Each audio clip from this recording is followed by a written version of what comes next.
Buen día, mi buen hombre. Sí, así con ese saludo inició esta cosa. ¿Saben algo? Hace un año comencé este intento de proyecto. Los que me conocen saben a la perfección que no es la primera vez que hago videos para un canal, pero mi oscuro y alocado pasado es tema de otro video que a lo mejor haré algún día. Sí, mucha intro y todo, pero total no están aquí para que les cuente mi vida. ¿O sí? De plano, vamos al grano. Empecé este canal hablando de una banda que me ha marcado, Pink Floyd, específicamente con un disco malardo que es como el hijo no deseado de un disco buenardo. Y ahora es momento de hacer un video sobre el padre de este patito feo, en su video anual hablando de la banda. Como es de conocimiento popular, The Wall es considerado por muchos como la cumbre de Pink Floyd, obviamente si ignoramos algo llamado The Dark Side of the Moon. Este disco explora una gran variedad de temas en un ópera rock, girando en torno a la vida de Pink y su lento y tortuoso descenso a la locura y la soledad, expresado metafóricamente en un muro, cada ladrillo representando varias etapas negativas del personaje. Básicamente retoma ciertas ideas del Dark Side of the Moon, pero las extiende y profundiza, combinando desde luego con la habilidad de la banda para armar un instrumental memorable y que no se sienta fuera de lugar sobre los temas que tocan las canciones. Sin embargo, hay motivos por los cuales no puedo considerar este disco como el mejor de Pink Floyd, pues aparte de tener ciertos problemas, tiene antecesores que hicieron grandes cosas dentro de su haber. En fin, hora de ver los problemas del The Wall.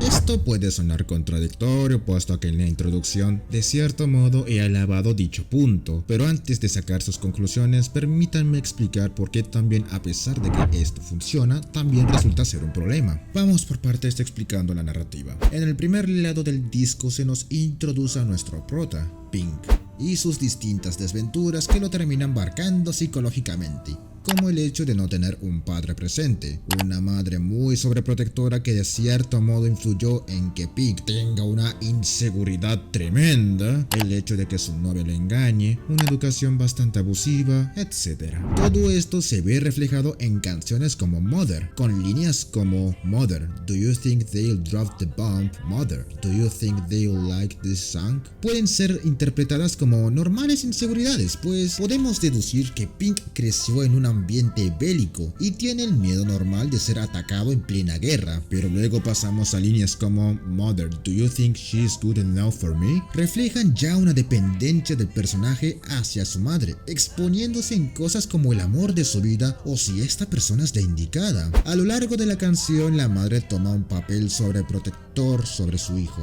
desde calmarlo de la incertidumbre de la guerra hasta el hecho de que se vuelve más posesiva sobre su hijo, a tal punto de elegir por él sobre cuál mujer debería estar con él, valga la redundancia. Todo el primer lado se basa en explorar los miedos y desventuras de nuestro personaje hasta llegar al punto cumbre con Goodbye Cruel World, donde Pink decide aislarse del mundo en su propio muro metafórico construido por él. La segunda parte explora un descenso hacia la locura, pasando por etapas como si fue lo correcto terminar el muro, intentando verle un lado positivo hasta culminar con fantasías fascistas de Pink que lo ahuyentan de su deseo de tener el muro ahí y al final logra derrumbarlo. He de decir que a pesar de que Pink arma su muro psicológico, eso no lo exime de sus responsabilidades, y Pink para ganarse la vida trabaja como músico, y llega un momento en la segunda parte del disco en donde su productor junto con un médico lo encuentran en un estado muy deplorable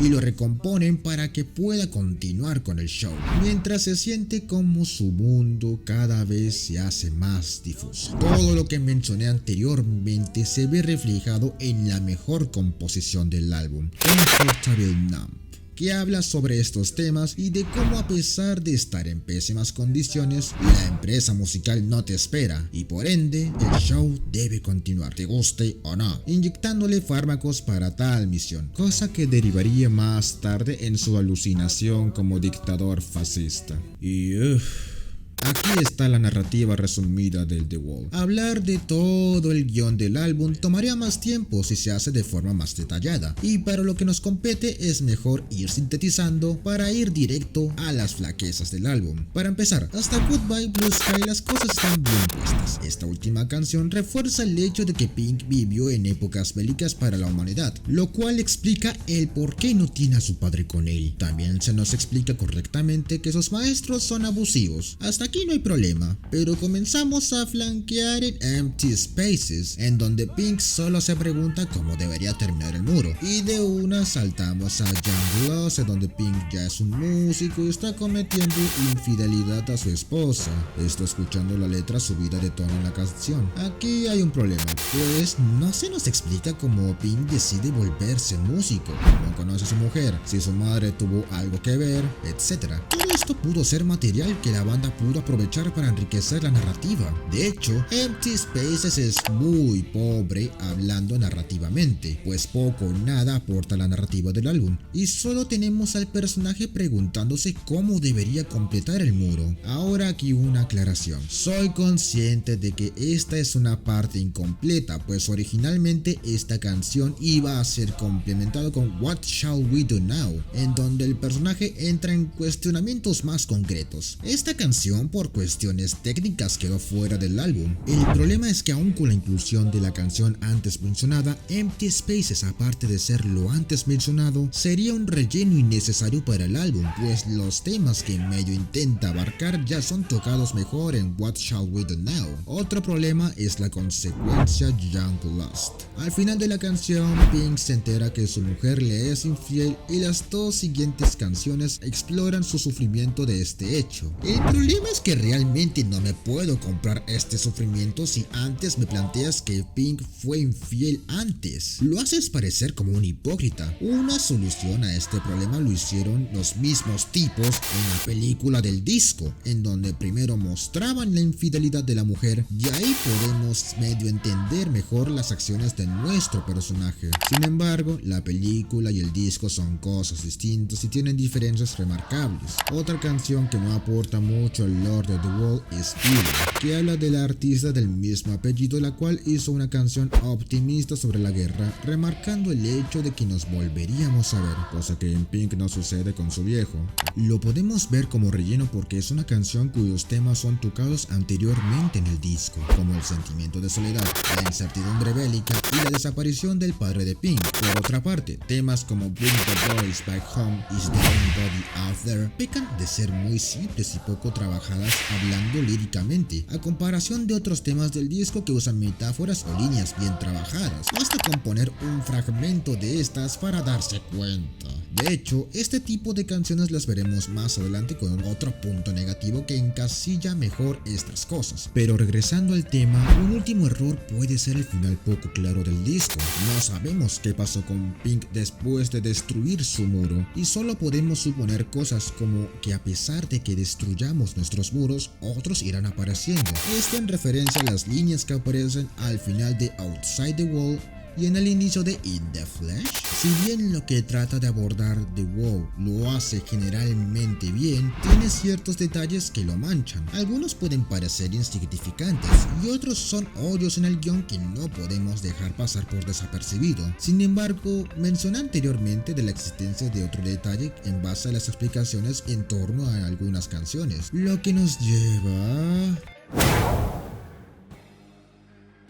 Es un problema constante en The Wall, pues tienes interludios que perfectamente pueden ser incluidos dentro de otras canciones, y temas los cuales poco o nada aportan al disco y se sienten como un relleno para el mismo. Ejemplos como Empty Spaces, que además de tener una lírica pobre, tiene una instrumentalización olvidable a comparación de su tema anterior, que poseía una belleza y tranquilidad incluso perturbante frente a un panorama incierto como la guerra, representando que viene la tormenta. La canción sin embargo se siente vacío. La guitarra a comparación de otros temas es más lenta, menos viva y en general el ambiente que se siente es carente de ánimo o posee algo que la resalte.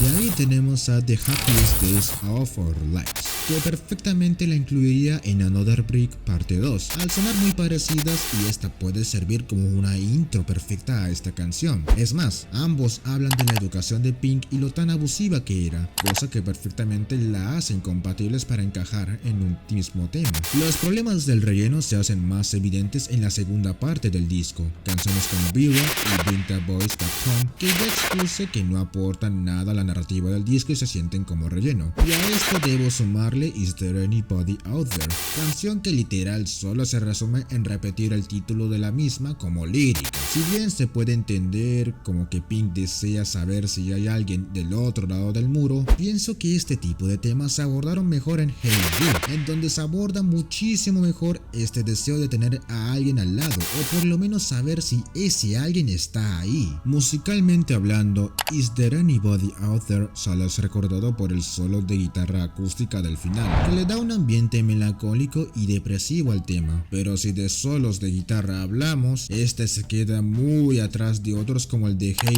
You, Young Lost, Another Brick parte 2 y el mejor ejemplo de todos, los dos solos de Comfortable Numb, al ser este demasiado simple y poco trabajado.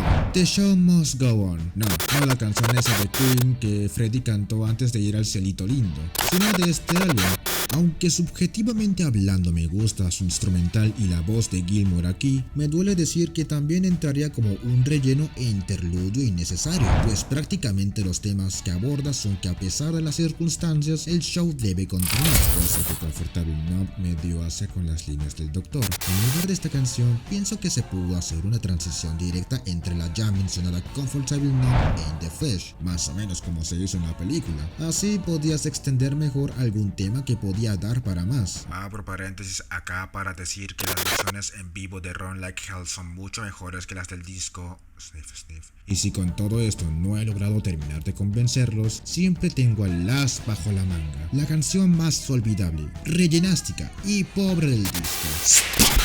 ¿Qué quieren que les diga? Dura apenas 30 minutos, joder. La instrumental es solo un pianito y líricamente solo es Pink deteniendo las alucinaciones fascistas y reconociendo que quizás él fue culpable de sus acciones. De por sí es una canción olvidable. Pienso que se la pudo introducir de otro modo en The Thriller, la catarsis imaginaria de Pink en donde se determina si es culpable de sus acciones para terminar derrumbando su muro psicológico. Ese es el problema de la parte 2 del disco. Por lo menos la parte 1, a pesar de tener sus huecos hablando narrativamente, por lo menos no posee tanto relleno como su contraparte, que tiene temas irrelevantes para armar el lore de The Wall, y pienso que con todo el tiempo desperdiciado en esos temas se pudo aprovechar en mejorar las canciones preexistentes o añadir un nuevo tema, más memorable y mejor hecho que el resultado final. No me malinterpreten, que un tema sea de relleno no lo convierte en malo por automático, aunque se me lo preguntan, apenas 2 se salvan de esta regla, y realmente solo una me causa algo de dolor para usarlo de ejemplo para explicar el por qué The Wall sufre con el relleno.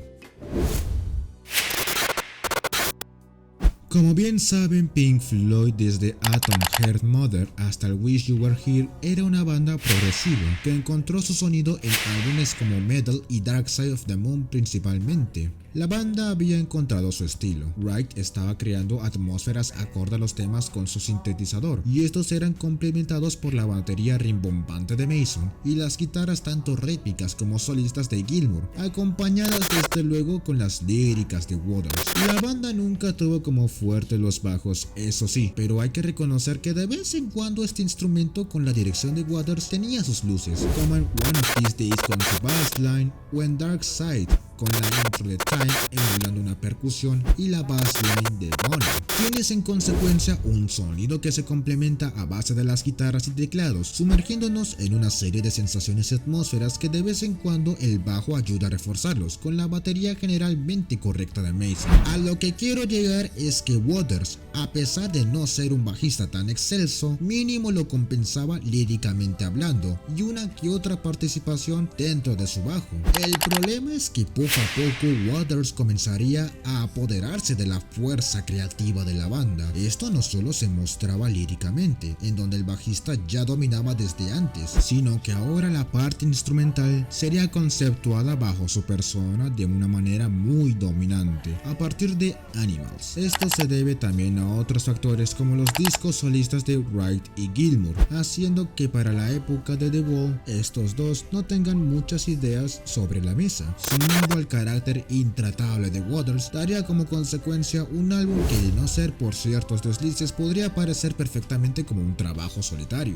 Me explico. The Wall nació junto con The Pros and Cons of Hitchhiking como propuestas de Waters para el siguiente álbum de la banda, por lo que desde el día 1 Waters llevaría este álbum bajo su dirección que mejor le plazca. Si de por sí el sonido tradicional de Pink Floyd comenzó a desaparecer, reemplazándose por uno más punk en Animals con guitarras más agresivas y la aparición más constante del bajo y la falta de relevancia de los teclados, en The Wall de por sí tiremos al tacho la creación de atmósferas gracias a los sintetizadores y teclados, pues su rol ahora no es más que mero acompañamiento a la guitarra. Hay ciertas canciones que por lo menos aún suenan como Pink Floyd, tal es el caso del trío In The Flash, Run Like Hell, Waiting for the Worms, Comfortable Now, Don't Leave Me Now o Goodbye Blue Sky. Another Brick se sale un poco de este esquema, pues apuesta por un ritmo más popero con los ritmos de batería y riffs de guitarra que le darían esa pegajosidad que hizo que la canción, para bien o para mal, sea la más conocida de la banda.